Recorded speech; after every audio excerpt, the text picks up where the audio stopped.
Associates. Today I'll be sharing with you on the principle of global solidarity, how it relates to our mission, and how I'm striving to live it. Global is not exclusive, but it's inclusive of the near and close at hand, but also reaching out to the whole world.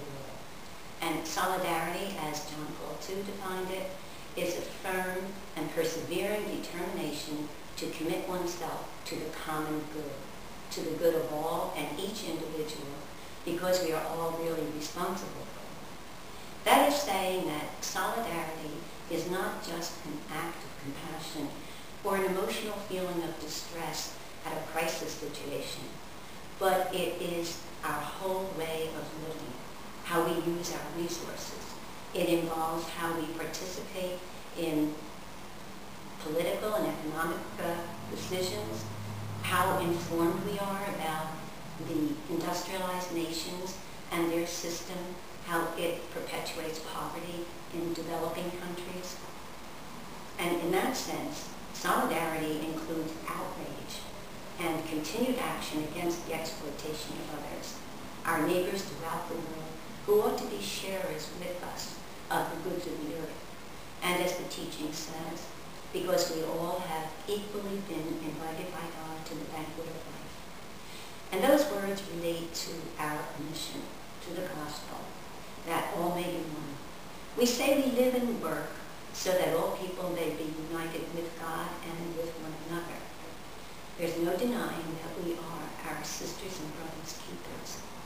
And solidarity, in that sense, demands responses and initiatives that are as rich and varied as our relationships. And we know to be a sister of St. Joseph is to be about relationships. We've understood the principle of solidarity, and through our commission we've been led to take actions on behalf of the poor and the oppressed. Although we don't all serve the poor directly, we say, where one is, we all are. Well, I think that's true only if we really accept the conviction of our mission that all may be one.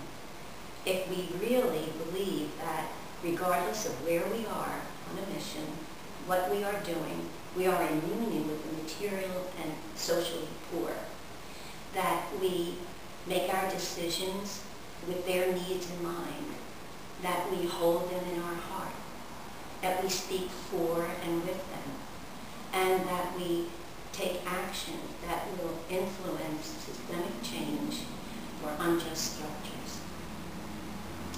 That's true global solidarity. If we hold that up as a mirror before us, I wonder what image we'll see reflected back. As for me, how am I striving to live global solidarity? I can't say with a firm and persevering determination, but there have been graced invitations where I've been able to go beyond boundaries and limitations, to let my prayer become flesh, let my body speak for my words.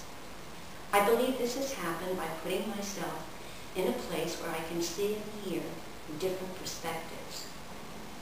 That happened from credible witnesses like Phyllis and Dick Taylor, whose story called me to become a Witness for Peace member on the border of Honduras, there to deter those who would invade that country,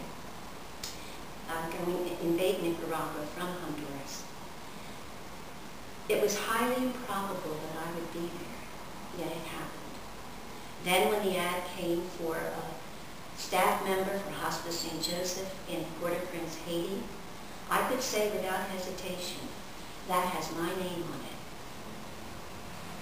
All I thought about was not the distance, not the language barrier, not the qualifications, just the fact that I wanted to be there with those people, and God and the community let it be.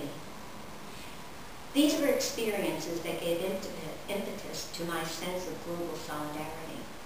How glaring was our American consumerism in contrast with the stark poverty that I witnessed, and how evident was our country's interference in the politics of those two countries. We were funding the war in Nicaragua, and we occupied and controlled Haiti. Although I was a member of Haiti Solidarity Network before my 2 years and 10 months stay in Haiti, I can say that solidarity is now a true relationship, that there is a familiar feeling and a readiness to stand with and speak for and be there.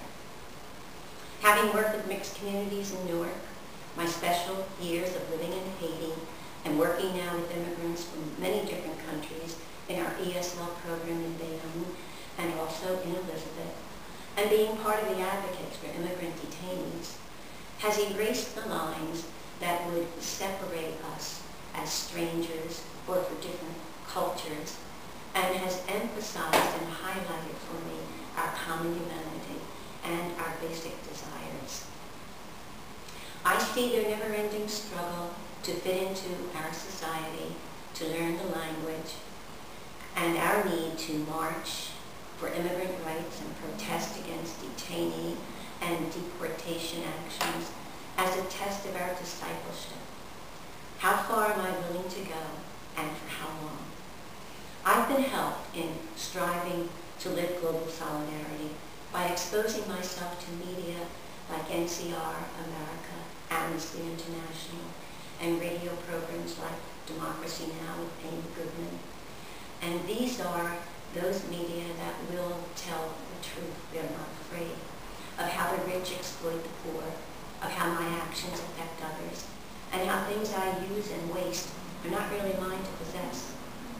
A documentary revealing farmlands that had been taken from the indigenous and used to herd cattle who would soon be McDonald's hamburgers, and the amount of grain that it took to feed those cattle, which could have fed hundreds and even thousands of poor families, turned me into a vegetarian. Another documentary on bottled water made me take the pledge against the use of bottled water. And from my experience in Haiti, I now take a shower by wetting the cloth and soaping up my body, and then only turning the shower on until it's time to rinse, because water is so precious in Haiti. Why some stories and experiences have impacted me in such a way and have remained with me, while others just seem to go the way of everything I see and hear, I don't know. I'm not sure. But I believe that it was others' prayers that carried me along on those things, and my own inconsistencies prevail in the others. So although not firm and persevering in my commitment to global solidarity, and despite the graces that I have responded to, there are numerous ones that I have neglected through my self-centeredness. Nonetheless, I am headed in the direction of solidarity, and I find, whether I seek after it myself or not, invitations and people come to encourage me and support me in it. I need you, and we need each other in order to live this global relationship. We realize that my transformation, our transformation, only happens when the transformation of all human beings takes place, because we are, in fact, one and the same family. I hope we can continue to respond to invitations to go beyond our boundaries and limitations, whatever they may be, however real or imagined, and recognize that there is a family there waiting to be met, waiting for us to show up. How about it?